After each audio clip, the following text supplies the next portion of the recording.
Dito sa mundo, ito talaga yung totoo, yung realidad na dapat alam mo at ng lahat ng tao. Naparito kang hubad, aalis kang nakahubad. Dumating kang nangihina, lilisan kang mahina. Iniluwal kang walang salapi at mga bagay, maglalaho kang walang salapi at mga bagay. Ang una mong paligo, may naghugas sa iyo. Ang huli mong paligo, may maghuhugas sa iyo.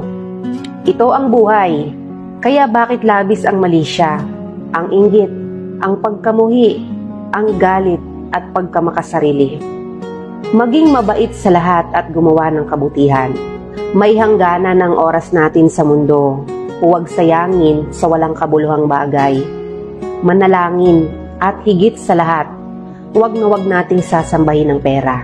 Dahil kahit anong dami ng pera mo o ng ari-arian mo, kapag binawi ng Diyos ang buhay mo, iiwan mo rin yan at hindi mo madadala sa iyong pupuntahan.